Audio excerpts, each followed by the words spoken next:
Welcome back, everyone. Tonight we look at Tudor hierarchy, the rigid ladder where the clothes you wore, the food you ate, and even the words you spoke marked your permanent place.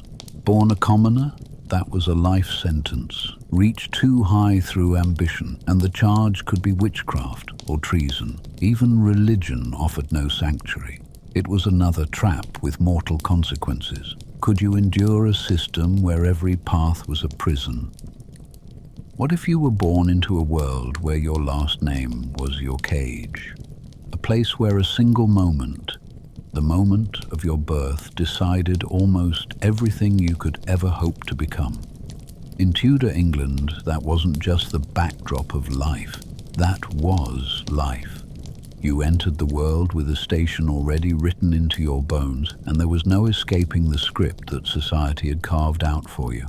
It wasn't a land of opportunity, of reinvention, or of climbing through determination. It was a hierarchy so rooted in place that even daring to reach beyond it risked punishment, suspicion, or worse. At the very top of this pyramid stood the monarch, a figure almost untouchable, surrounded by nobility who carried names older than the castles they lived in. Beneath them waited the gentry, landowners with influence but fewer privileges than the great lords. Merchants carried wealth of their own, but with wealth came a ceiling. They could not buy their way into true power. And then, stretching across the fields, villages, and crowded towns, lived the commoners. Farmers, servants, tradesmen, and laborers whose lives were spent carrying the burdens of everyone above them. These layers weren't just social niceties. They defined who you were permitted to speak to, where you might live, what foods you could eat, and even how your body was clothed. Now imagine the story of a child born into a cottage of smoke-darkened walls at the edge of a vast estate. He wakes with the dawn, not because choice calls him, but because duty demands it. His parents labor on the land that another man owns, and he too, from the moment he can walk, carries that same weight. There is no dream of escaping to court or of building a fortune that might open doors. He will serve the soil as his parents did. And once he has nothing left, vanish into the earth like countless others. A single surname ties him to this fate, a silent brand that can never truly fade. The cruel truth was that climbing upward was almost unthinkable. Ambition itself was dangerous. Even the appearance of trying to pass above your given station could put you under scrutiny. The established order saw that too much freedom threatened stability. And so, the crown and its legal codes enforced limits with invisible chains. You could become wealthier within your boundary if luck or skill favored you, but the walls never fell away. A merchant with a fortune could not dress like a noble, could not claim the privileges of blood that might simply be handed to another at birth. Your betterment was capped, and your own effort, no matter how relentless, could not surpass the ceiling pressed firmly in place. This rigidity was visible every time someone walked down a street, because in Tudor England the crown wanted people not only to feel their place, but to wear it. Laws dictated what fabrics you could choose, what colors you might adorn, and even which trimmings and accessories you were allowed to display. These were not soft customs. They were enforced as legal boundaries. To wear silk or velvet while born without the rank for it was not fashion. It was a crime. It was something that could be noticed, judged, even punished. The law ensured that no one could appear above their station. The hierarchy extended beyond birth and blood into the intimate act of covering your own body each morning. When you think about our own time, self-improvement sits at the heart of how we imagine life. A student studies, a worker saves, someone builds on ambition and courage to reshape their fate. We celebrate the ones who make that leap. But in Tudor England, the leap wasn't simply missing, it was outlawed. Imagine trying to improve yourself through hard work only to find that even your clothing betrayed your true position. A person's outward appearance spoke louder than effort, and no gesture of ambition could outweigh what the law decided you should look like. Picture again that peasant boy, now a grown man. He hauls grain under the watch of another. That other lives in a house built of stone, furnished with rich wood, embroidered cloth and silver cups. The peasant wears wool coarse and dull in shade, stitched by hands used to scraping and ache. There is no hope of swapping garments, of crossing over into something better. His wife patches the same garments again and again because buying what law says they cannot wear would tempt risk they cannot afford to take. And so while he dreams, while he strains, nothing truly changes. He might live his entire life at the edge of some noble's fields, and his son will repeat the cycle. That fixity bred a kind of resignation. To be poor wasn't seen as unlucky. It was simply your place. Even if fortune smiled briefly, illness or loss could cut through in a moment, dragging you back to where you began. It's hard to imagine the suffocating certainty that before you could even speak a word, your future had already hardened into shape. A child of labor would grow into a worker of labor. A servant's daughter would become a servant herself. What we name as possibility simply didn't exist. It was as though each generation pressed its handprint onto the next, branding them with a destiny they never chose. Being born poor wasn't an inconvenience, it was a sentence stamped for life. But no law made that judgment clearer than the rules about clothing, and that sentence showed itself most visibly in the clothes you wore. Imagine dressing yourself not for comfort, not for style, not even for warmth, but because the wrong choice could bring punishment from the law. Every morning in Tudor England, clothing was a test, a performance, and most of all, proof of your place in society. Fabric, color, and decoration were not free choices, but rules to be obeyed, woven into the very texture of daily life. Instead of opening a chest of clothes in the hope of feeling better about yourself or expressing who you were, you reached for the garments allowed to you, garments that spoke for you before you ever opened your mouth. Fashion during this time was less about appearance in the modern sense and more about confirmation. It confirmed where you stood on the social ladder. It showed what you were permitted to own, how much you were allowed to display, and perhaps most chilling of all, it made clear what you were not. The law called them sumptuary rules, codes that linked fabric to bloodlines and cut to rank. Everyone was sorted visually without having to announce their background, their wealth, or their title. A person's clothing told the story for them, leaving no room for break or disguise. Some rules sound almost small when lifted out of context. Cloth of gold reserved for royalty, certain silks only for nobles, rich purples restricted to the highest ranks. But in the Tudor world, these weren't details. They were the backbone of authority, reminding everyone who looked at you where you belonged. The laws extended down to colors, furs, and trims. Even hats, feathers, and jewelry were policed. Clothes were not a shield or a private expression.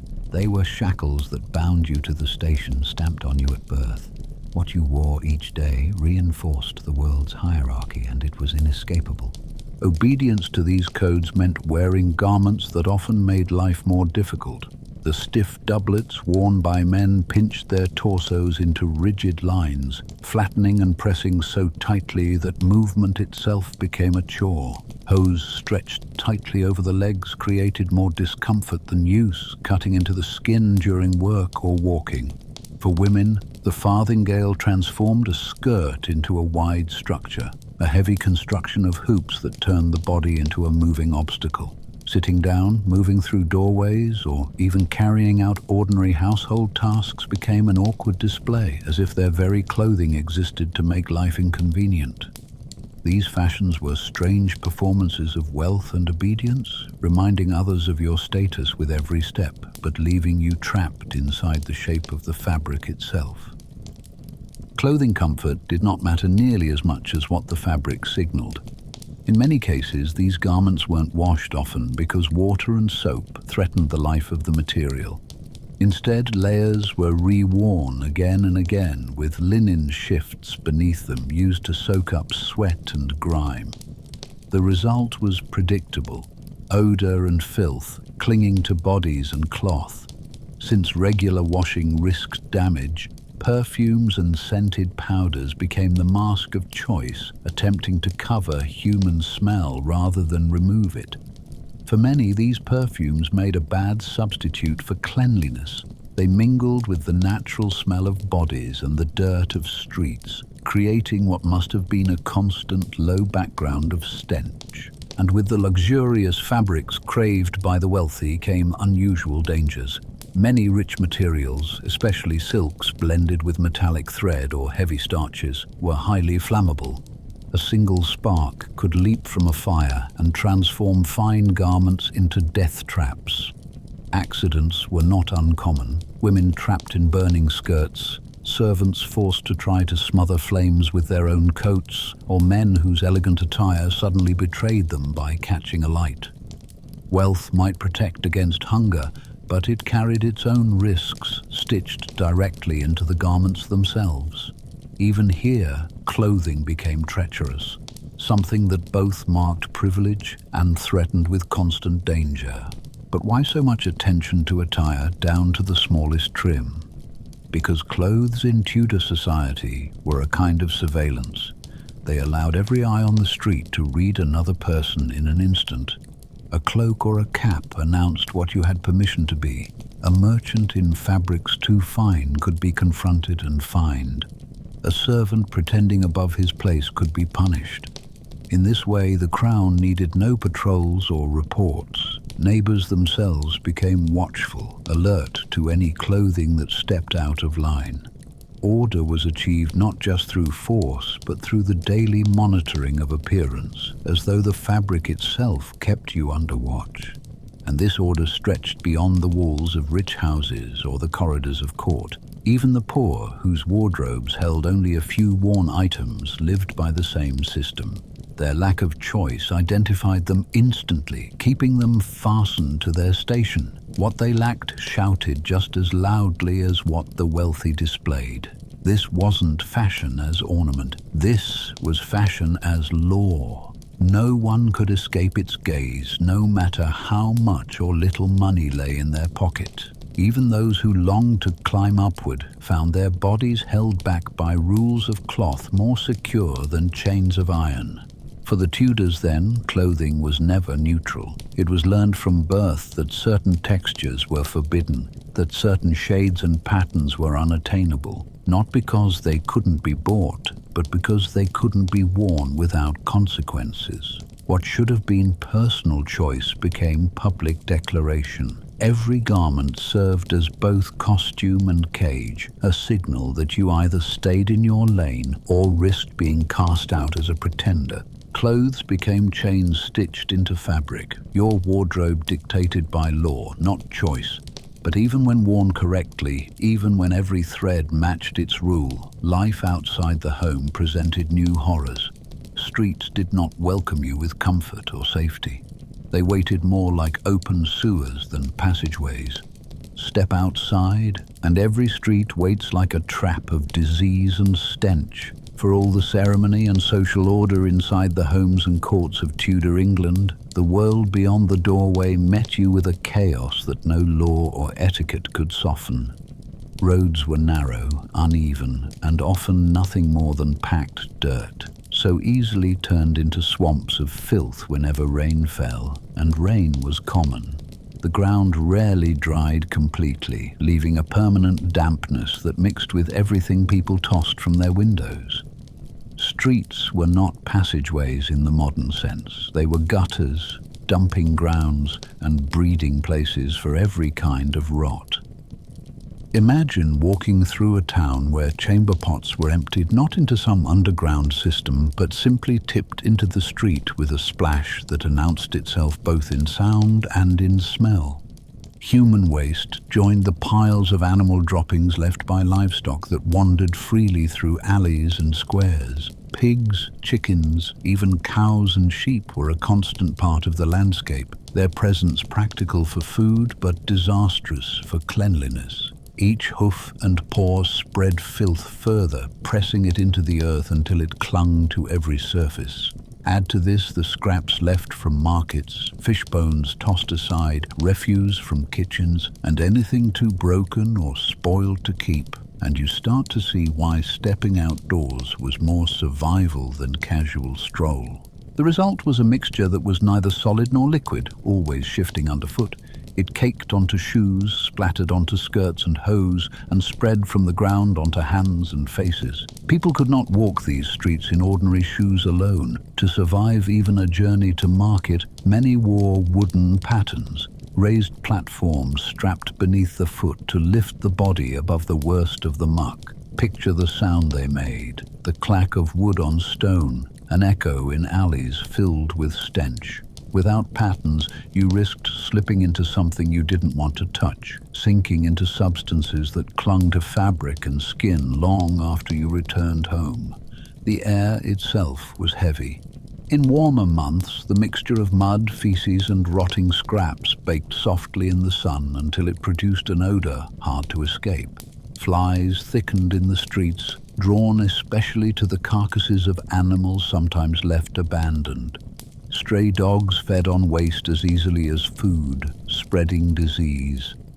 What a person smelled each day was a reminder of their constant closeness to decay. There was no quick path around it, no privileged quarter sealed against it. Everyone had to step through the same stew of rot, though some were carried in litters to reduce contact. Even then, the stench reached them, the air itself compromised beyond control. The risks to health never disappeared from these conditions. Without drainage systems or sewage controls, every droplet and every heap of matter carried threats of infection.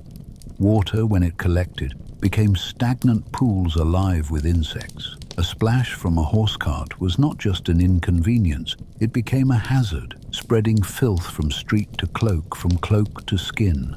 Imagine being unlucky enough to stand close as a wheel cut through a puddle of slimy waste, showering a bystander from head to toe. Such accidents were so frequent, they were less shocking than irritating, and each one was a reminder that beneath the surface of Tudor's daily life lurked invisible dangers, waiting in every droplet.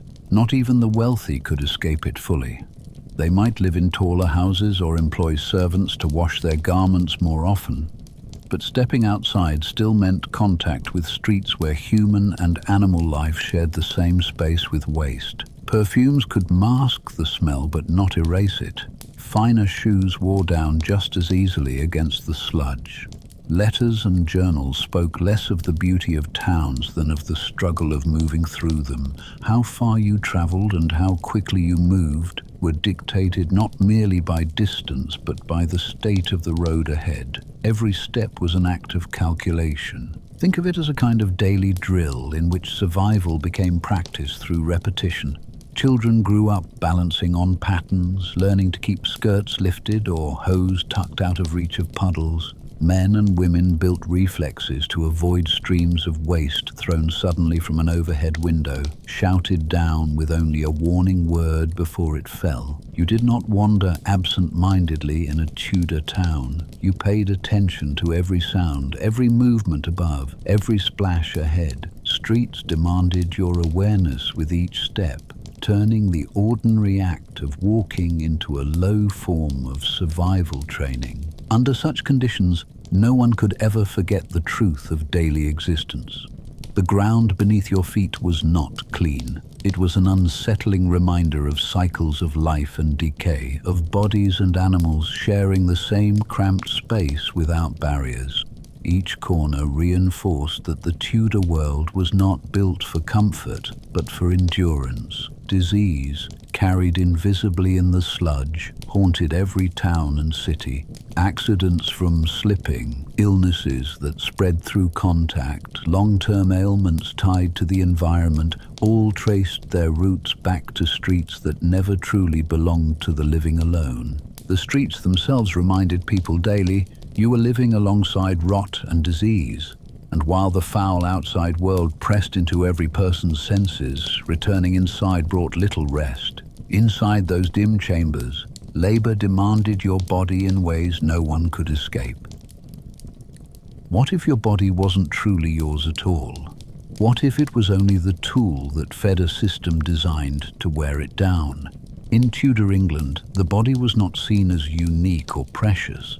It was an engine, often treated as replaceable. For most people, survival depended on how many hours of hard labor their arms, legs, and backs could endure. And when those bodies could no longer perform, through age, illness, or accident, society had little patience and even less safety to offer. The rhythm of life was clear and merciless.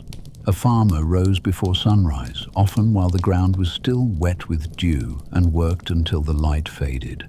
Fields demanded constant attention no matter the season. The plough had to scrape through heavy, stubborn earth. Grain had to be harvested, hauled, and threshed. Mud clung to boots, sweat blurred vision, and tools made from wood and iron rubbed skin raw. There was no pause for fatigue. A man with aching muscles pressed forward because his body was the only thing standing between his family and hunger.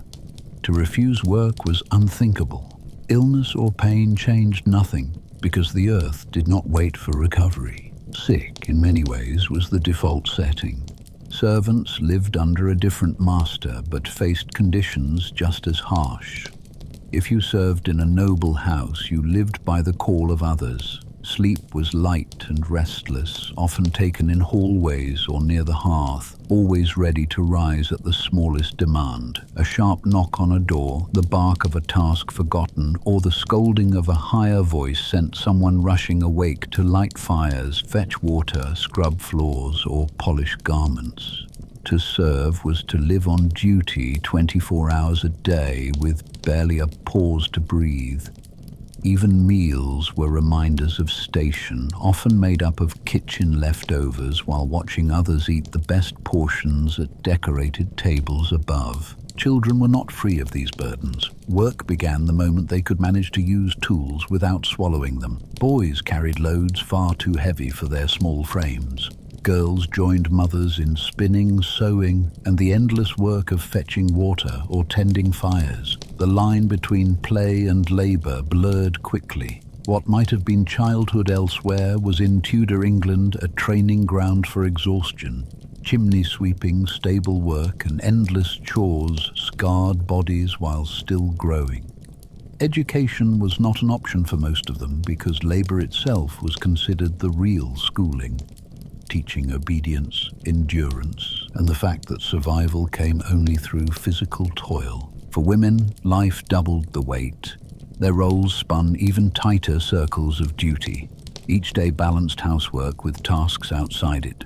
They washed clothing with cold water hauled from a well, churned butter in endless rhythm, cooked over open flames, and bore the strain of carrying and raising children at the same time.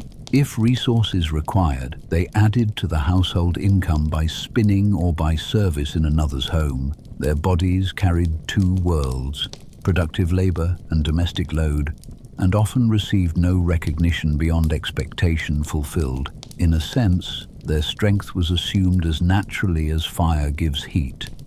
Hazards were woven into every trade. A blacksmith hammered metal in a storm of sparks, muscles straining against iron, always under the threat of flame or accident. The heat scalded his skin, the smoke stung his lungs, but a single misstep could also end a hand or eye. Tradesmen bent over benches, inhaled sawdust and fumes in freezing workshops lit only by candles. Their spines curved into bent shapes over time, warped by repetition. Coopers shaping wood for barrels found their backs twisted into arches, their bodies hunched permanently after decades of repetition. And if a fire broke loose or a structure gave way, there was no inquiry about safety.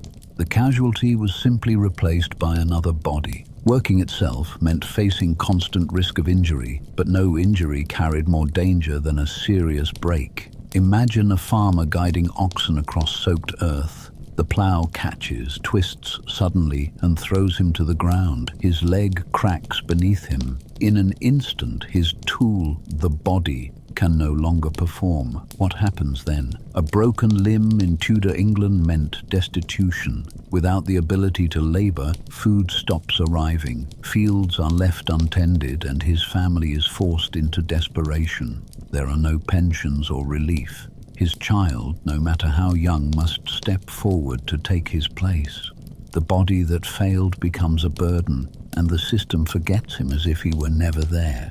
There was no concept of rest as we know it today. The week stretched forward without weekends, without vacations. Holidays tied to the church calendar became the only pauses, and even those often filled with chores. True leisure was almost unthinkable for common people. Any hint of respite lasted briefly before the demand of work rose again the next dawn. In this cycle, life pressed forward until the body itself quit.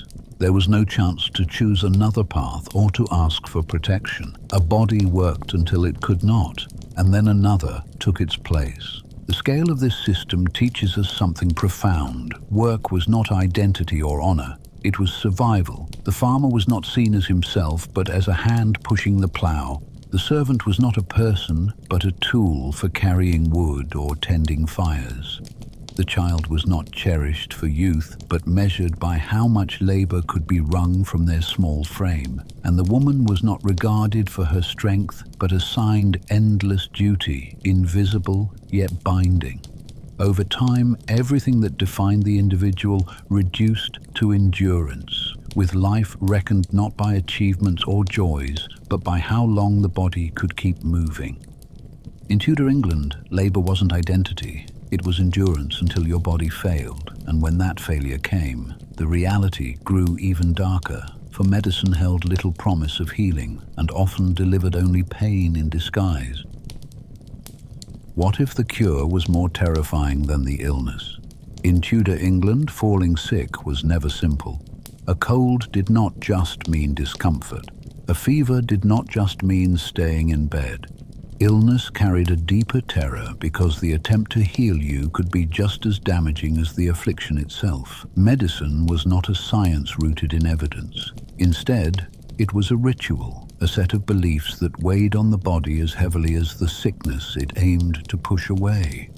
At the heart of Tudor medicine was a system inherited from the classical world, a structure that reduced the human body to a balance of fluids called the four humours: blood, phlegm, black bile, and yellow bile. Every sickness, every pain, every imbalance of spirit or strength was explained as too much of one and too little of another.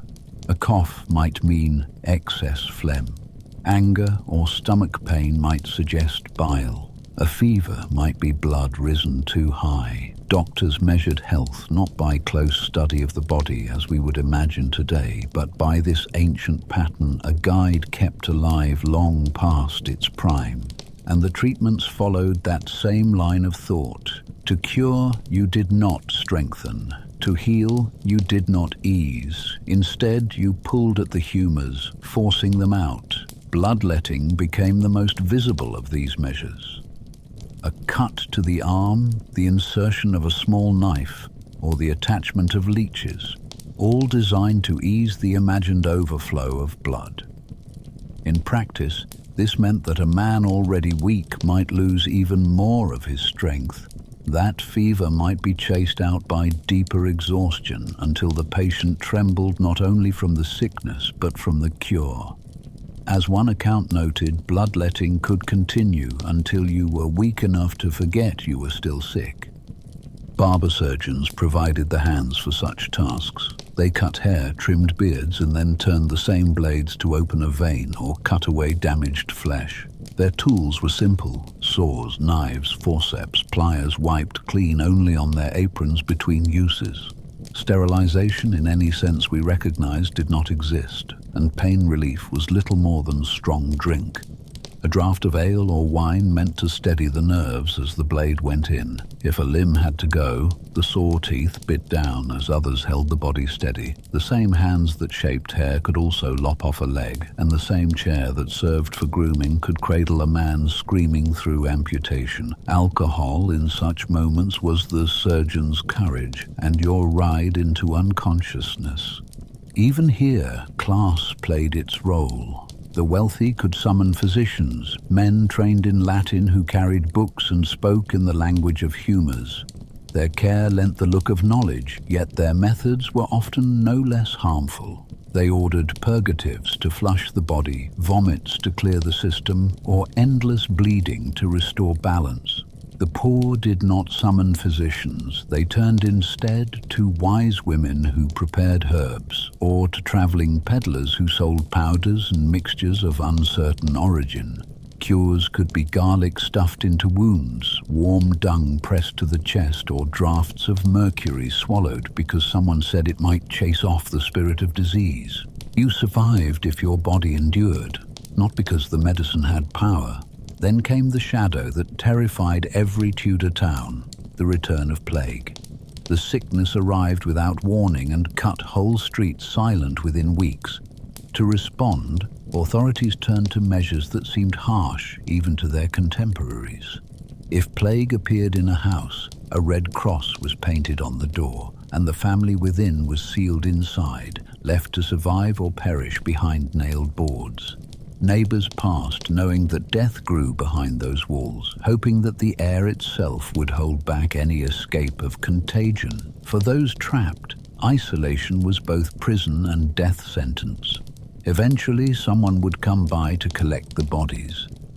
That was often the only cure. Doctors who faced plague wore strange masks fitted with long beaks stuffed with herbs.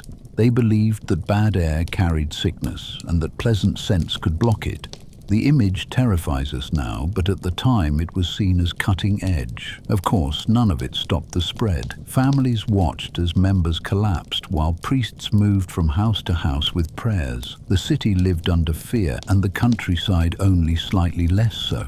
Disease rolled through like invisible fire, and no herb, mask, or fervent bleeding could halt its course. In these moments, improvised cures spread as quickly as the sickness. Dried toads ground into powder, swallowed or applied, might be tried in desperation. Others swore by constant bleeding until the patient fainted, assuming the poison of plague had at last been drained. Tonics, charms, the burning of herbs in every corner of the home, all of it part of the same ritual of endurance. Behind closed doors, people whispered that God's wrath had returned, and every failed cure was a further sign of this deeper truth. The lived experience of medicine was not care, but struggle. To submit to a doctor was to accept a new ordeal, uncertain whether it might save or simply weaken you faster. To trust in local cures was to embrace mystery, plants and powders guided not by recorded study but by inherited guesswork. Even wealth offered no real guarantee. The difference between noble and peasant care was only the form, not the effect. One suffered through learned speech, the other through the hand of a neighbor, but both braced for more pain than relief. And so medicine in Tudor England balanced on the edge of ritual and desperation. Every cure carried its own risk. Every procedure laid its own demand.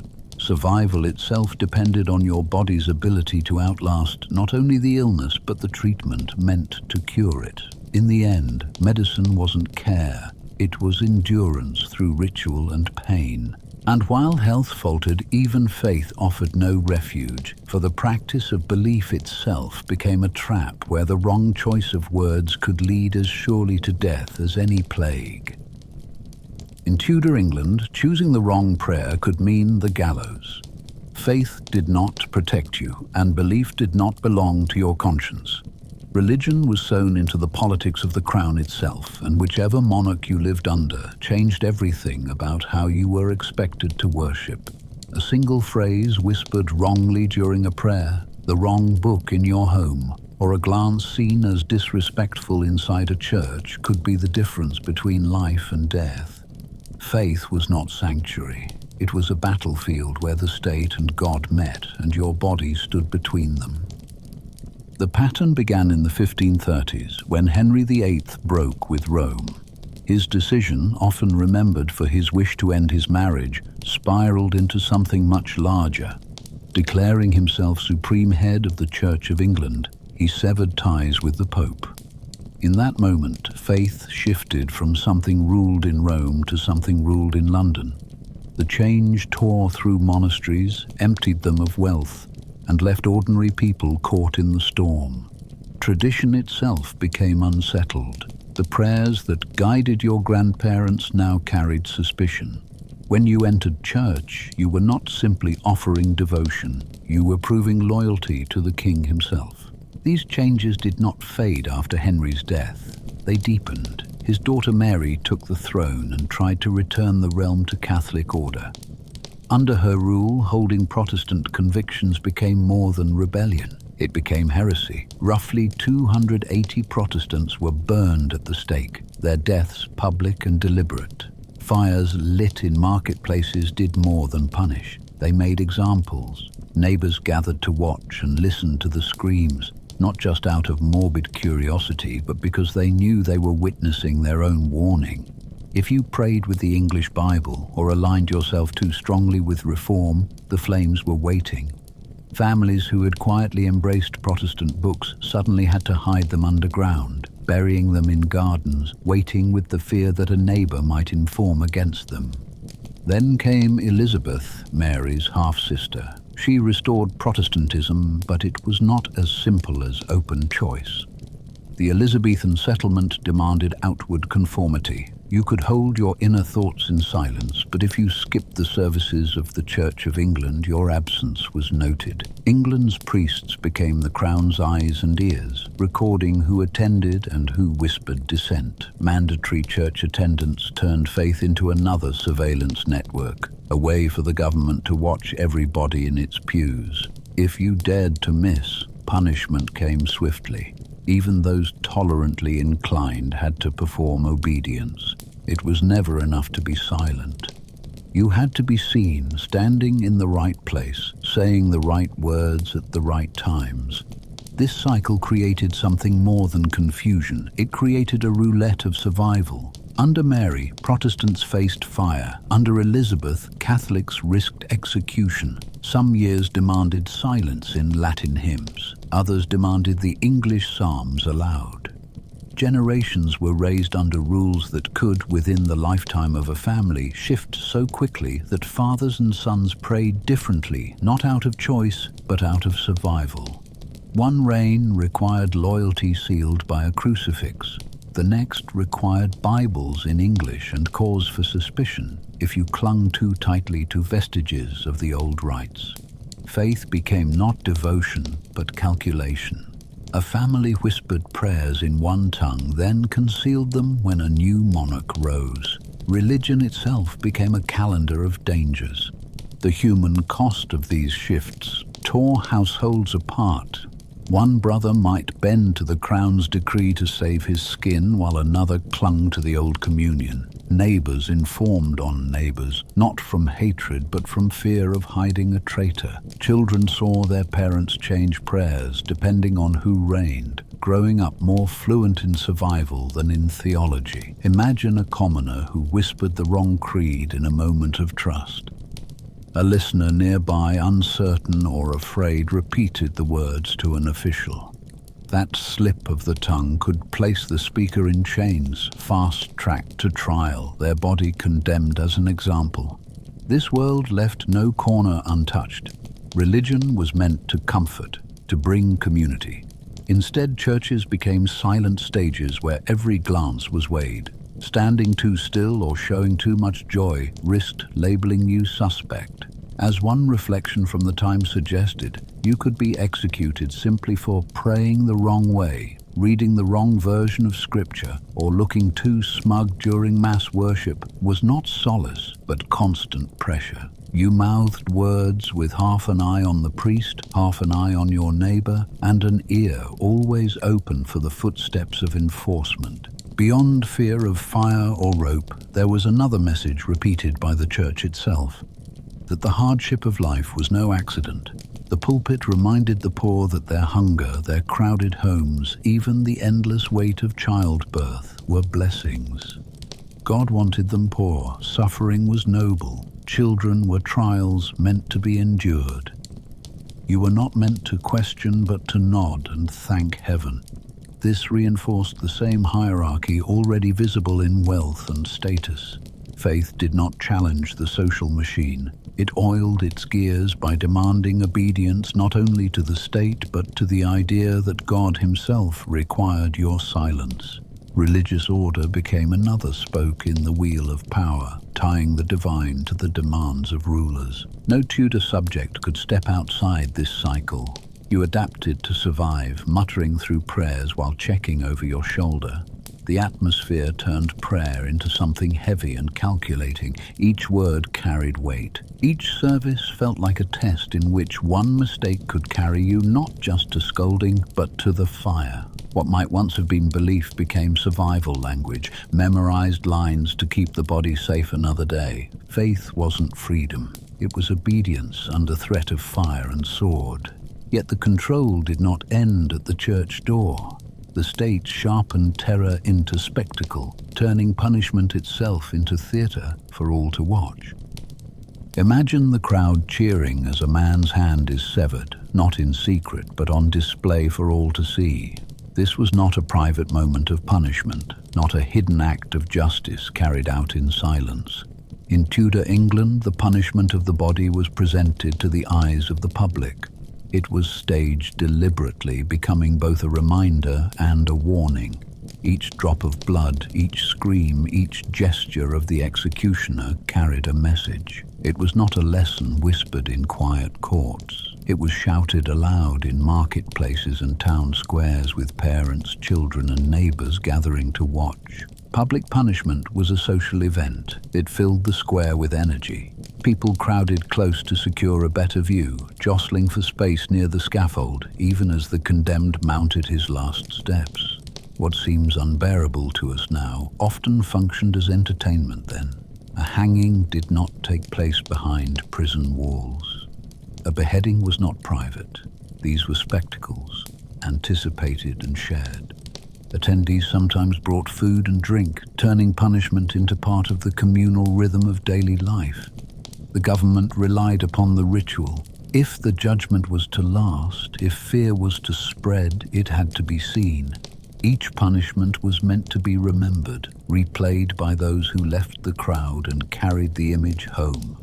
Justice in Tudor England valued display over mercy. Branding with hot metal, the cutting away of ears, or the public humiliation of being placed in the stocks, each turned bodies into canvases marked with the lesson of what happened to those who disobeyed. Someone who had stolen bread or a handkerchief might be brought to the stocks, locked into upright wooden boards with wrists and head exposed. Townspeople gathered not simply to stare, but to act. They threw whatever lay at hand. Vegetables, stones, garbage, and even dead rats were hurled at the immobilized victim. What began as law's response to crime ended as a performance where the community reinforced the punishment itself. For more serious offenses, scars grew permanent. A thief might have his hand cut off before a gathering. The wound itself was less significant than the meaning. This body was marked forever as untrustworthy, a reminder to others not to follow. The brutality demanded witnesses. The more who saw, the more powerful the symbol. These punishments did not carry the goal of altering behavior through reflection. They carried the goal of warning others through terror. The Crown knew that by allowing no privacy, the law gained more reach. The punishment of the few was magnified by the eyes of the many. Executions stood at the top of this hierarchy of fear. Hanging was the most common punishment for capital crimes. Crowds accepted the sight of a dangling body, its life choked away as a familiar rhythm. The act taught that theft or repeated disobedience could lead to death. But not all executions were equal. The nobility, shielded by status even in punishment, were beheaded rather than hanged. A sword stroke or axe blow was supposed to bring swiftness, yet it was never guaranteed. Some executioners missed their mark, hacking clumsily while the crowd shouted or gasped. The life of the condemned stretched longer, measured in brutal moments on the block while mistakes repeated again and again. Each slip only underscored the fragility of every life before law's stage. For crimes considered treasonous, the Crown sometimes demanded an even darker theatre. Hanging was adjusted into the ritual of hanging, drawing, and quartering. A condemned body was first hung until near death, then cut open and dismembered, its parts carried to various locations as signs of loyalty enforced. The cruelty was deliberate. It was staged to assert royal power, to leave no doubt about the cost of betrayal. The scattered body parts spread the reach of the execution beyond the square, extending the message outward across land and along roads. Fear travelled with the flesh, echoing the threat again in every piece displayed. Even lesser punishments retained performance. Whipping might occur in the marketplace, where every lash drew shouts or silence depending on the mood of the onlookers. Towns used physical pain as both lesson and spectacle, burning the image of law into each viewer as much as the victim's back. There was little thought of rehabilitation or reform. Modern ideas of correcting behavior through counsel or offering second chances had no place in this system. What Tudor law desired was memory. Each punishment had to be memorable enough that the fear of repeating it kept others from stepping out of line. Fear was not accidental, it was the design. This culture of spectacle stretched beyond the human. Entertainments like bear baiting drew crowds eager to witness living creatures forced into violence. Dogs set upon chained bears, snarling and tearing while people cheered. The cruelty of such events mirrored that of visible punishments. Violence became an accepted part of public life, whether inflicted on animals or on fellow humans. These gatherings blurred boundaries between recreation and fear. They reminded people that life itself could be torn away while also offering them something to watch, something to cheer. Even children were present, absorbing the message early that law's power was not abstract but tangible, etched in violence. Suspense shaped these events. As the condemned mounted the scaffold, the crowd held its breath. How would the man or woman behave? Would he rail against fate? Would she cry out in prayer? The condemned could influence reactions. A calm, composed death might draw respect, murmurs of admiration among those present. Panic, denial, or begging could spark jeers. Either way, the ritual ended with the ultimate act, the body stripped of life in view of all. No one left without the image sealed behind their eyes. The justice system itself fed this cycle. Trials were brief, often more ceremony than investigation, their conclusions set before the accused even entered the hall. Defense was slight, words spoken more as formality than persuasion. The purpose was not to establish fairness, but to move swiftly toward the punishment, so the public lesson could continue. Even tongues could be removed for speaking against authority, a form of mutilation aimed as much at silencing one person as intimidating all who listened. The lesson worked because it was constant. Fear was not an occasional event. It was woven into public routine, markets, festivals, ordinary days. They all might include the chance of watching someone pay with body or life. The impact hung heavy. People who had never committed offense themselves carried the memory of seeing others punished. The Crown gained loyalty, or at least submission, not in whispered loyalty oaths, but in visible scenes that turned fear into a shared experience. Tudor fear worked best when everyone was watching. It was community through terror. And the most personal terror was not even found in the scaffold or the gallows. Sometimes it waited inside your own mouth, where every smile hid another kind of suffering, the decay of your own teeth. The simplest smile hid misery that no one escaped. In Tudor England, mouths carried stories of pain, and every grin concealed an uglier truth. Teeth were not well tended or neatly brushed as we know them today. Instead, they were left mostly to chance, neglected until rot set in. The result was almost universal discomfort.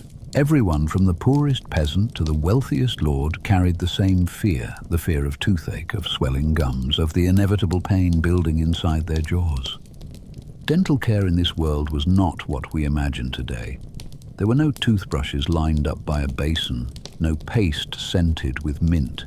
At best, a rag dipped in salt or soot could be rubbed across the teeth in the hope of scraping away filth, though more often such efforts made little real difference. Others chewed twigs or stems of herbs, so-called natural brushes that worked briefly but delivered splinters into sore gums. Some reached for cloves, mint, or other leaves to mask the odors that rose from the mouth, but these were temporary remedies, disguises rather than solutions.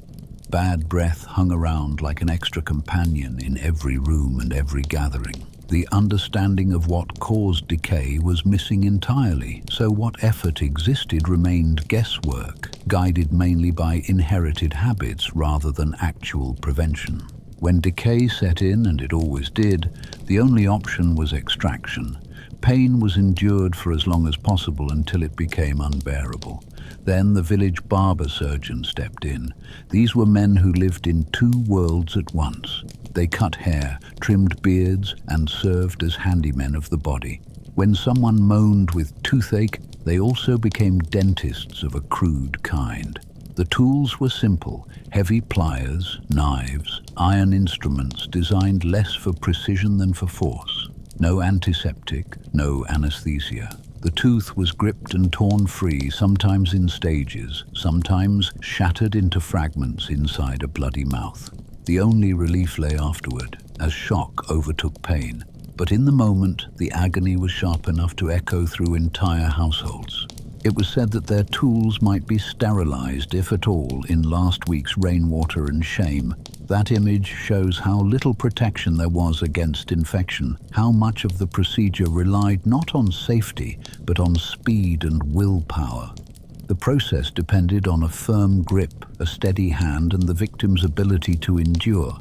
A scream that pierced walls was as much part of the treatment as the extraction itself. Families and neighbors lived with the sound of these operations, a noise that reminded them that at any time the same fate might await their own mouths.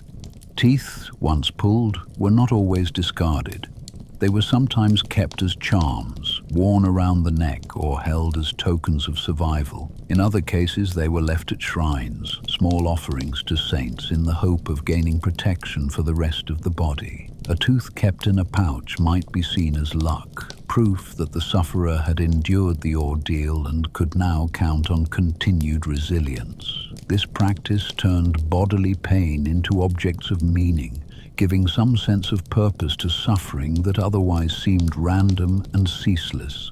Even in their absence, teeth haunted the people who had lost them.